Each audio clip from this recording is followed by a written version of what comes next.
firman itu telah menjadi manusia dan diam di antara kita. Dan kita telah melihat kemuliaannya, yaitu kemuliaan yang diberikan kepadanya sebagai anak tunggal Bapa penuh kasih karunia dan kebenaran. Kita harus belajar mencintai firman. Amin.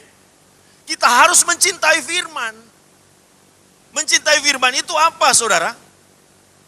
Kita cintai firman berarti kita menyukai firman. Tiap saat, tiap waktu itu saudara baca firman. Karena apa? Firman itu dikatakan adalah pribadi Yesus sendiri. Dia sendiri itu. Jadi ketika saudara dan saya baca firman, berarti dia itu masuk dalam hidup kita. Hidup itu harus dikuasai firman, bukan menguasai firman.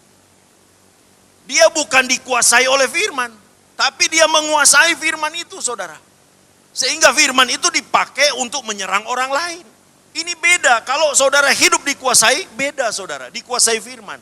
Kalau hidup dikuasai firman berarti tindak tanduk hidup saudara dan saya itu menceritakan tentang firman itu.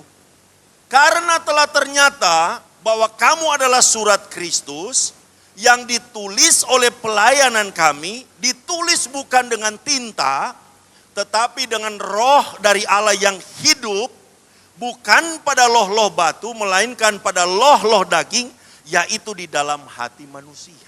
Artinya begini, ketika kita dikuasai oleh firman, firman itu yang ditulis dalam hati kita, dalam hati manusia, firman itu pelan-pelan keluar.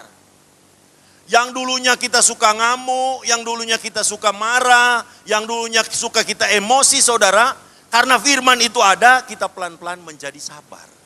Kalau mau lihat Tuhan, lihat saya. Kalau mau lihat Tuhan, harus lihat hidup saya. Makanya perlu penyangkalan diri dan pikul salib.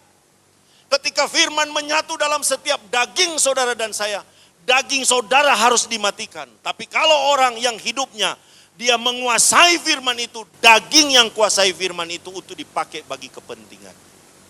Hidup harus dikuasai firman. Firman itu melekat dalam setiap hidup saudara dan saya.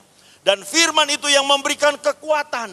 Dia bukan cuma sekedar menegur, tapi ketika saudara dan saya menghadirkan firman itu dalam hidup kita, maka kita ini akan menjadi kuat. Menjadi kuat bukan karena kekuatan datangnya dari dunia, tapi firman itu yang masuk dalam hidup kita. Firman itu menjadikan kita kuat.